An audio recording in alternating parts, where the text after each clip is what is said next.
Most anxiety doesn't begin with a real problem. It begins with a thought about a problem that hasn't even happened. Long before life presents a challenge, the mind has already painted it in the darkest colors. I have watched thousands of men and women suffer, not because of what was in front of them, but because of what their imagination whispered in their ear. And if there is anything I have learned, it is this: worry grows best in the shadows of what might happen. Think about your own life. How many times has your heart raced before a simple conversation before you've even spoken a word? How often have you felt tension before giving a presentation, even though no one has asked a single question yet? How many mornings have you hesitated to open an email, afraid of what it may contain, only to find it harmless? We check a bank account as if it were a verdict on our entire future. We answer a phone call as though it were a summons to disaster. And students, I have seen them tremble before an exam, not because they are unprepared, but because they have already imagined failure. The trouble is rarely the event itself. It is the mind running ahead faster than reason, faster than reality, creating storms that have not yet appeared. A person standing at the edge of a quiet lake imagines drowning. Another holding a harmless letter imagines catastrophe. Another walking into a room imagines judgment waiting behind every face. Anxiety thrives not on facts, but on fiction. And the tragedy is that most people don't even notice this small habit of fearful prediction. It feels natural. It feels familiar. But familiarity does not make it harmless. The cost of this habit is enormous. It steals sleep from the tired, confidence from the capable, and peace from people who deserve far more serenity than they give themselves. It ruins evenings that should have been peaceful, mornings that should have been calm, and decisions that should have been simple. It turns ordinary tasks into mountains and everyday moments into trials. It weakens relationships, slows progress at work, and eats away at a person's ability to think clearly.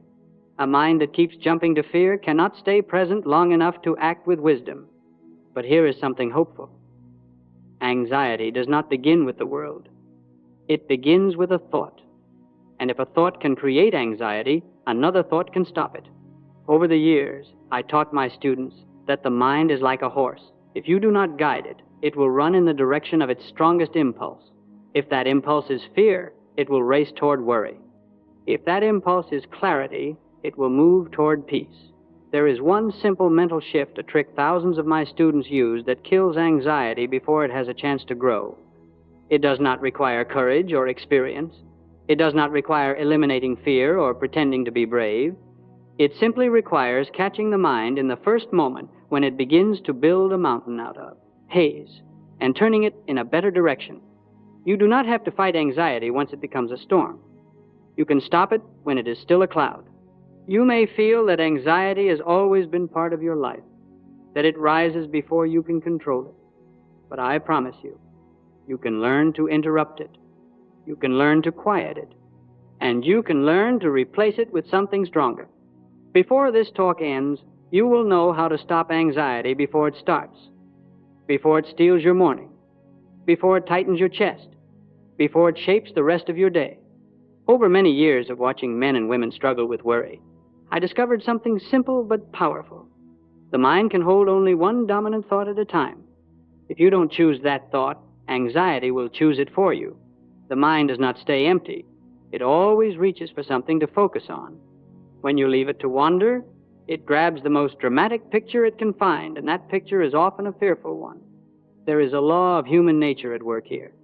Anxiety grows out of two things: uncertainty and imagination. We do not know exactly what will happen, and so the imagination rushes in to fill the gap. If you let it, it will fill that gap with the worst possibilities it can invent. A delay in a message becomes proof of rejection. A look on someone's face becomes a sign of disapproval. A quiet day at work becomes a prediction of being fired. Nothing real has occurred yet, but the heart is already beating faster. If we wish to kill anxiety before it starts, we must catch the mind in the moment when it is drifting toward what might happen and turn it toward a better question. What can I do right now? That is the trick. It is a simple switch from fear to action, from vague threat to specific step. Instead of letting your thoughts spin around possible disasters, you give them something concrete and useful to do. To make this practical, I taught my students a small series of questions to be used the very moment they noticed worry beginning to rise. First, What exactly am I afraid of?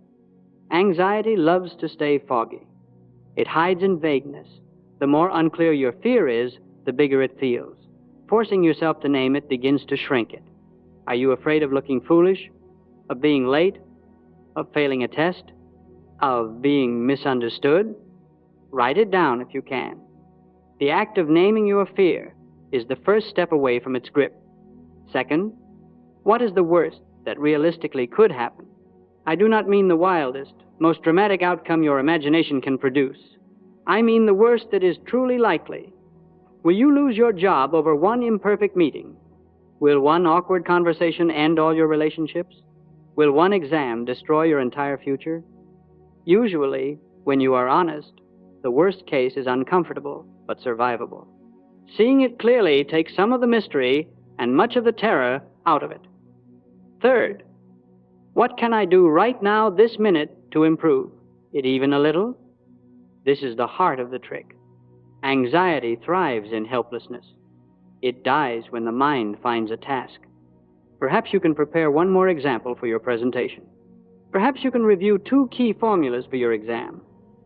Perhaps you can write down the main point you want to communicate in a difficult conversation. The action does not have to solve everything. It only has to move you one step from fear toward preparation. Let us see how this works before a meeting. You are sitting at your desk, and in 30 minutes you must present your idea to your team. Your stomach is tight. Your mind keeps jumping to, what if they hate it? What if I forget what to say? If you do nothing, those questions will grow into a full storm. I'll embarrass myself. They'll think I'm incompetent. This will ruin my reputation. Anxiety is choosing the thoughts for you. Instead, you stop and ask, what exactly am I afraid of? You might answer, I'm afraid I'll forget my main points. Next, what is the worst that realistically could happen? Perhaps I might stumble, need to look at my notes, and the presentation will be less smooth, but I won't lose my job. Finally, what can I do right now? You decide, I can write my 3 key points on a small card and rehearse them once. Your mind moves from vague dread to a simple task. The anxiety begins to fade because you are doing something. Consider a student before an exam. She lies awake thinking, what if I fail?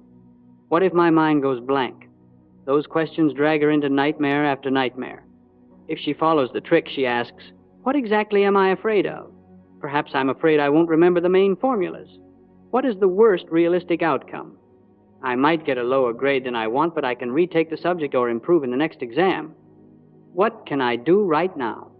I can review the formulas once more and write them on a sheet by categories. Again, her mind turns from helpless fear to useful action. Or imagine you must confront someone, a friend, a colleague, a family member about a difficult issue. Before you see them, your thoughts race. They'll get angry. They'll reject me. This will ruin everything. Your chest tightens. You are anxious, not because of their reaction, but because of the story you are telling yourself about it. So you apply the trick. What exactly am I afraid of? Maybe I'm afraid they will misunderstand my intention and think I'm attacking them. What's the worst realistic outcome? We may have a tense conversation and need some time to cool off, but the relationship is unlikely to end over one honest talk. What can I do right now? I can write down 2 or 3 sentences that clearly express my concern and my care, and I can choose a calm moment to speak. Instantly, your mind has direction. You are not wandering in what?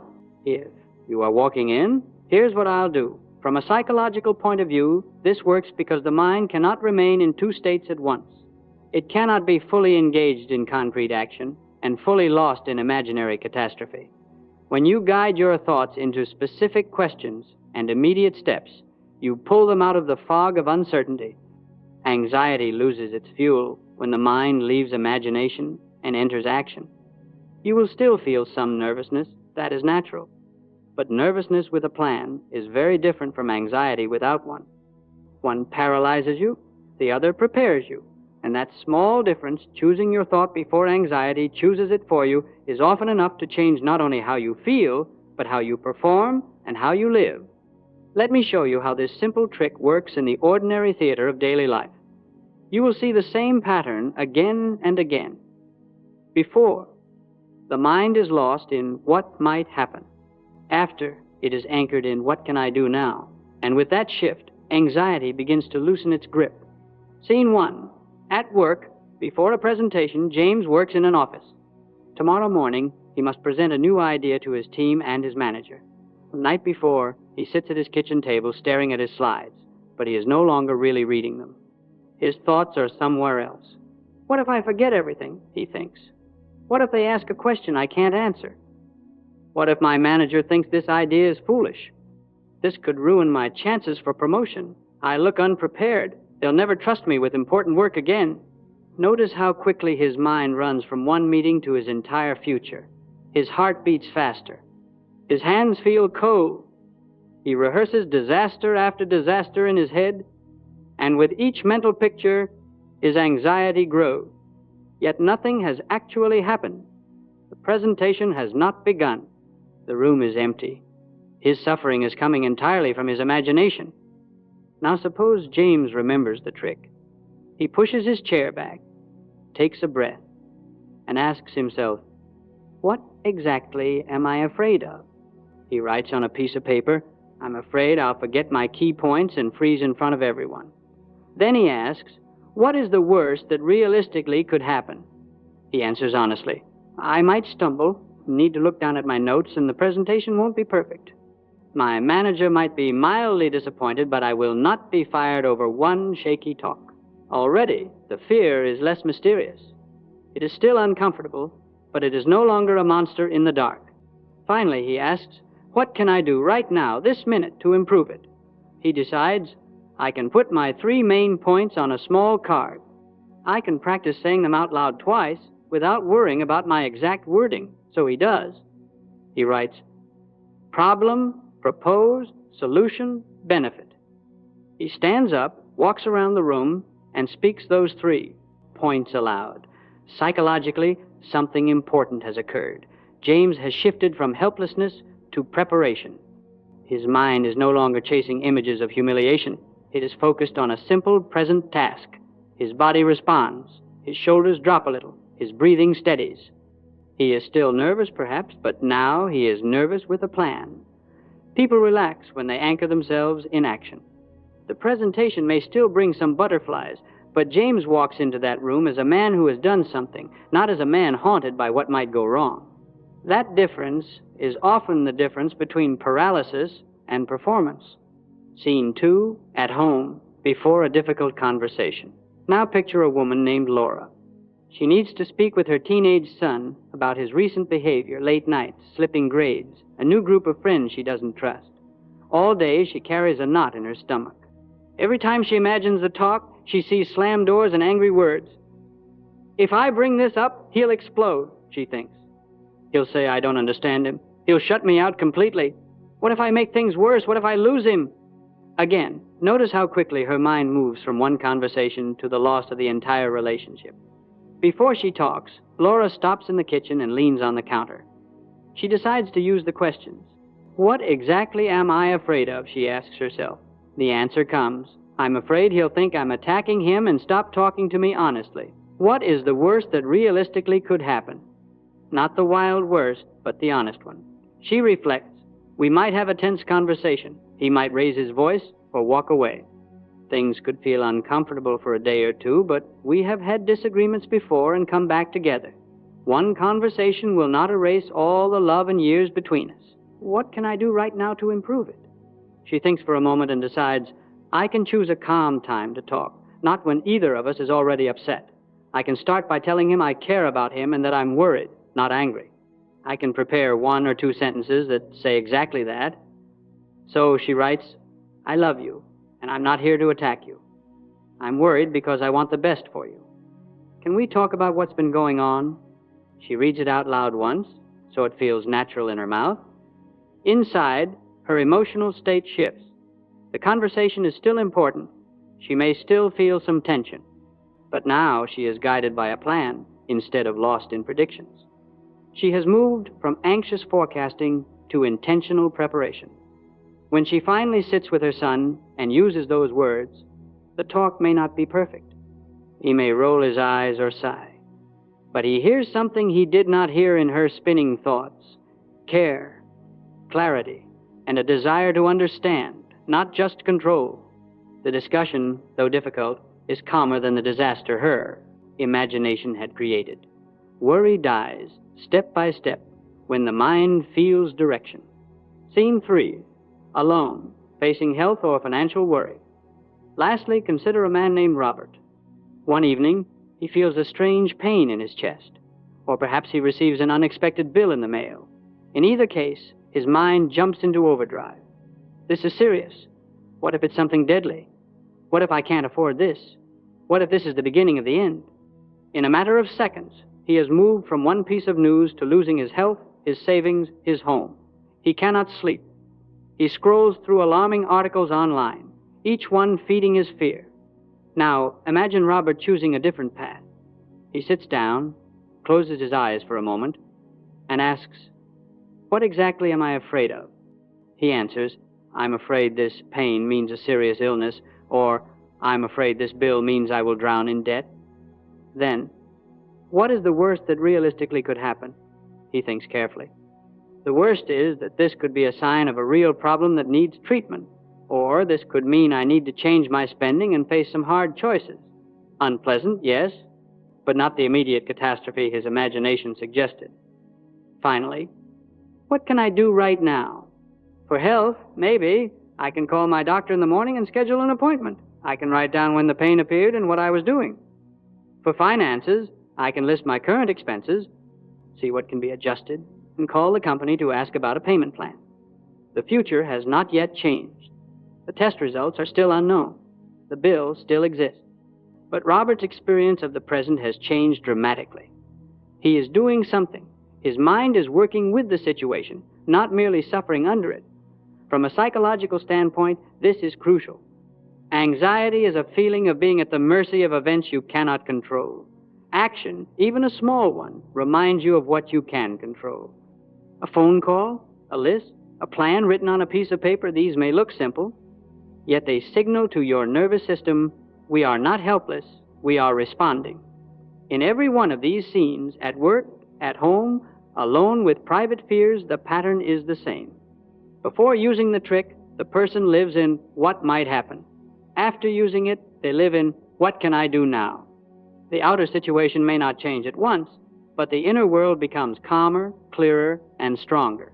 And in that state, you are far better prepared to handle whatever reality truly brings. Many people hear an idea like this and think, if I use this trick, I'll never feel anxious again. That is not what I am promising. You are a human being, not a machine. You will still feel nervous before important events. You will still care about what happens. Killing anxiety does not mean becoming fearless. It means learning to control the first thought, so fear does not take control of you. The goal is not to erase every flutter in your stomach. The goal is to stop that first worried thought from turning into a story, then into a movie, then into a whole imaginary life you suffer through in your mind. You may not choose your very first feeling, but you can choose what you feed it with. That choice, made early, makes all the difference. To make this practical, I like to reduce it to a simple little toolkit you can carry with you everywhere. I call it one breath, one question, one action. First, one breath. When you notice anxiety rising, your chest tightens, your mind starts racing. Pause and take a slow, deliberate breath. In through the nose, out through the mouth. It sounds too simple to matter, but that one breath breaks the automatic chain. It gives you a moment of space between feeling and reaction. Second, one question. In that small space, ask yourself, what can I do right now? Not what will happen tomorrow. Not what does this mean for the rest of my life. Just right now, in this moment, what is one small step I can take? Third, one action. Do it. Send the email. Write the list. Review the note. Make the call. Put the document in order. The action may be tiny, but it turns your mind away from helplessness toward movement, and anxiety finds it very hard to grow when your mind is occupied with a clear, purposeful task. You can adapt this to different areas of your life. In a professional context, when you feel that familiar knot before a meeting, ask, What small step can I take before this meeting? Perhaps you can review the agenda once more, write down one question you want to ask, or clarify the main point you want to make. The point is not perfection. The point is preparation. In your personal life, when a situation at home or with a loved one weighs on your mind, ask, what can I do today to improve this situation? Not, how can I fix everything forever? But what can I do today? Maybe it is sending a kind message, apologizing for a sharp word, or setting aside 10 minutes for a real conversation. One small improvement today is worth more than 100 imagined catastrophes. When the fear is more emotional and vague general anxiety, a sense of unease about the future, try asking, what is one small action that reduces this fear by 10%? You may not be able to erase it entirely in one stroke, but you can lighten it. That action could be writing in a journal, going for a brisk walk, organizing a small part of your finances, or scheduling an appointment you have been avoiding. 10% is not dramatic, but 10% repeated often changes a life. To simplify this further, let me give you a little checklist you can keep in your mind, or even on a card in your pocket. When you sense anxiety beginning, walk yourself through these 4 steps. 1. Identify the fear. Ask, what exactly am I afraid of? Name it clearly. Vagueness is the ally of worry. 2. Define the worst realistic outcome, not the theatrical worst, but the honest worst. This takes some of the mystery away. 3. Prepare the best response. Decide what you would do if the worst did occur. Often you will find that you can handle it. 4.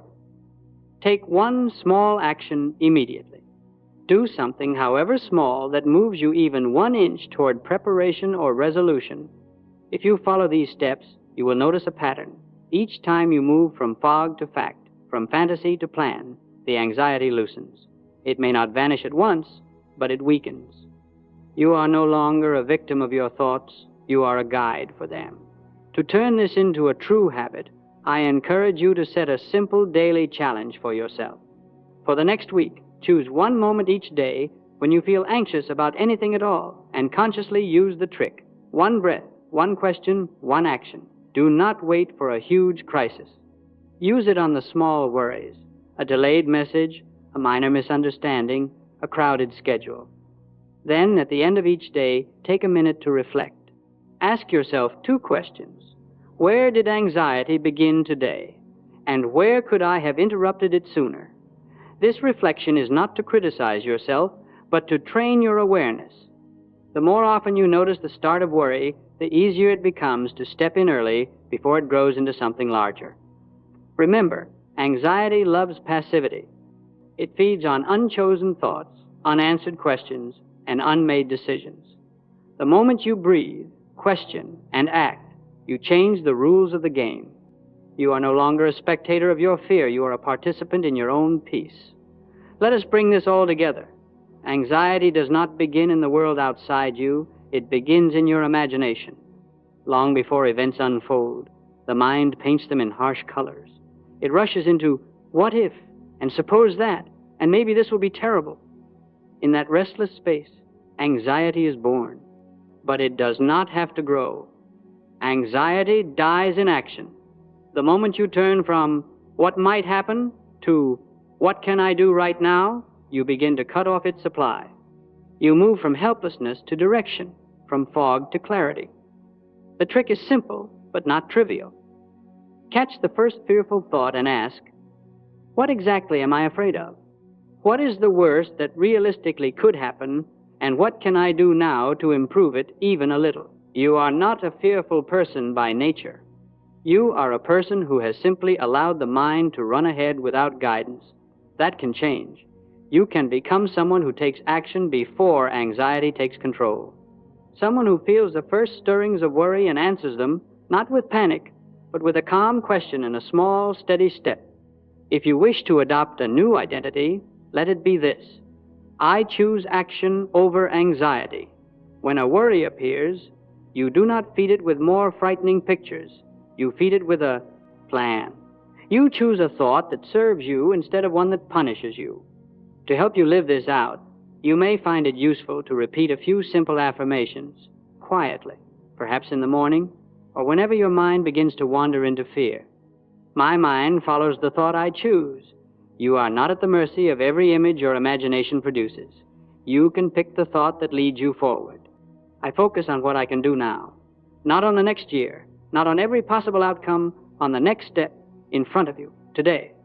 Anxiety loses power when I take action. Each small action is like turning down the volume on fear. You may still hear it, but it no longer drowns out your wisdom. Before you leave this video, I invite you to test this in your own life. Think of the next worry that appears today, perhaps a message you have been avoiding, a task you keep postponing, a conversation you fear. When that anxiety rises, do not wait for it to grow. Take one breath, ask, what can I do right now? Then do that one thing. Notice how your body and mind respond. If any part of this has been helpful, feel free to listen again. These ideas sink in deeper each time you hear them and, more importantly, each time you practice them. Now, I would like to know a little about you. Where are you watching from? How old are you? And what tends to cause you the most anxiety, work, relationships, health, money, or something else? Share your answers in the comments. You may find that others struggle with the very same fears and that you are far from alone. And if you want to learn how to worry less, act more, and live with greater confidence in yourself and in other people, I invite you to subscribe. There is much more we can explore together. Your mind does not have to be a factory of anxiety. It can become a workshop of calm, clear, decisive action, one small thought and one small step at a time.